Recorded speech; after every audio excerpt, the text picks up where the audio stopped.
Faly miarahaba antsika tsirairay avy indray tratra ity talata fa 5 ny volana aprily ity ary manona fahasoavan'ny tompo amintsika ny amin'izao andro izao. Tsodra'Andriamanitra sika fa nomeny tombonandro indray mialohan'ny hidirantsika amin'ny mofinainana io dia aray vavaka sika. Tompo Andriamanitra io mbola misaotra anao indray izahay fa mbola nomenao tombontsoa hianatra ny teninao. Tompo entany manjakariva izahay hifantoka aminao ary koa andray ny zavatsoa aminao reseo lahatra ny fonay sy ny fisainanay mba hanavao manjakariva ny fanoloran-tenanay eo aminao aminaran'i Jesosy. Amen. Lohatenin'ny mofinainantsika androany dia manao hoe mpialoha lalana ny taranak'olombelona. Mpialoha lalana ny taranak'olombelona. Alaina amin'ny Kolosiana 1:5 manao hoe izy no endrik'Andriamanitra tsy hita ny lay matonta alohan'izao zavatra ary rehetra izao. Amen. Tonga ny fotoana ho an'ny olona tsirairay mitana andraikitra, ho an'ny membre tsirairay ny fiangonana izay tokony ampifandindra an'ireo tsara ny asany rehetra amin'ny tenin'Andriamanitra. Amin'ny fiambenana tsy mety sasatra, ny vavaka mafana, ny teny sy ny asa toy ny an'i Kristy ny tokony anehoantsika amin'izao tontolo izao izay rian'Andriamanitra ho toetry ny fiangonany. Avy teo amin'ny toerana ambony nisy azy dia hitan'i Kristy, ilay mpanjakan'ny voninahitra sy tompon'ny lanitra, ny toerana misy ny lehilahy sy ny vehivavy. Nangoraka ny olombelona tao amin'ny fahalemeny sy ny fahotany ny fony ary dia tonga teto amin'ity tany ity izay mba ampiseho amin'ny olombelona ny tena toetra an'Andriamanitra. Nafoy ny fiandrianany, notafiany ny maha olombelona, ny maha Andriamanitra azy, tonga teto amin'izao tontolo izao mihitsy izy mba hamolavola toetra tanteraka ao anatintsika. Tsy nifidy onona eo anivon'ny mpanankarena izy tetỳ an-tany. Teraka tao anatin'ny fahantrana izy, tsy ho mpiaina ny ray aman-dreniny ary tao Nazareta tanàna nataon'ny olona tsinotsinona no nenany. Fa tamin'ny vao tonga tamin'ny taona nahafahan'ny nikirakira fitaovam-piasana izy dia nifanampy tamin'ny fiahinany ankohonany. Nanetsy teny Kristy mba ho mpialoha lalana ny taranak'olombelona. Nisetra ny fakapanahy sy hiaritra ny fizahan-toetra izay tsy maintsy ho setrain'ny olombelona sy heretany koa.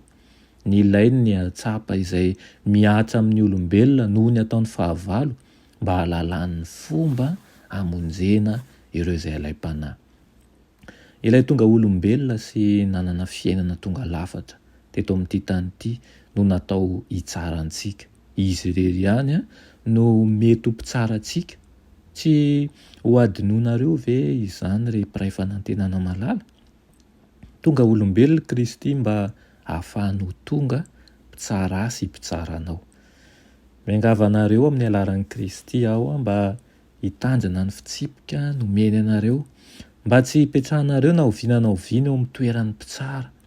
Manako antsofoko andro aman'alina ity afa-tsy ity. Hoy izy hoe aza mipetraka eo amin'ny toeran'ny mpitsara fa aoka netsy tena. Tsy mbola manan-danja kokoa noho ny amin'izao ankehitriny izao ny tokony handavantsika ny tenantsika ka hitondrantsika isan'andro ny azo fijaliana.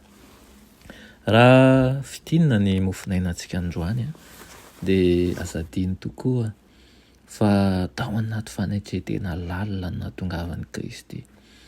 Tsy nifidy ho amin'ny tanàn-dehibe akory ny haviany, tsy nifidy ho amin'ny manan-karena ihany koa na ny manan-katao, fa dia tany an-tranon'omby naterahany, tany amin'ny tanàna izay tena ambanivohitra no nofidiany ihany koa, ary na ireo mpianatra no fidiany koa eo amin'ilay nahikilikolina rehetra. Izany dia tonga anatra ho antsika fa tena nahatongavany dia ho ahy sy ho anao.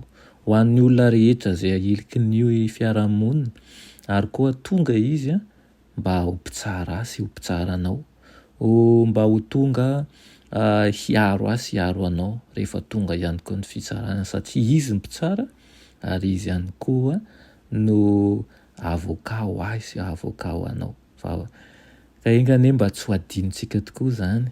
Manana tombotsoa izany tsika miaraka amin'i Kristy ary tombontsoa lehibe mihoatra noho ny tombontsoa ananan'ny hafa. Tsaro manjakarivo zany isan'andro ary raiso fifaliana ho anao ny fananana ny tompo ary mahireza amin'ny vonany fanahy masina ny ampahery antsika manjakariva sy hanome tsilosaina mba hanao tsara manjakariva isika. Afaka isika sotro anao zay ray hony amin'izany teninao izany amin'ity maraina ity, mangataka izay mba nitoeranao ao anatinay ary ihany koa ambileo zavatsoa manjakariva izahay, ka raha hitombo izahay dia hitombo noho ny sitraponao sy ny voninahitrao ary ny fiainanay mihitsy no tianay mba ho taratra ny fitiavanao sy ny famindramponao amin'ny anaran'i Jesosy. Amen.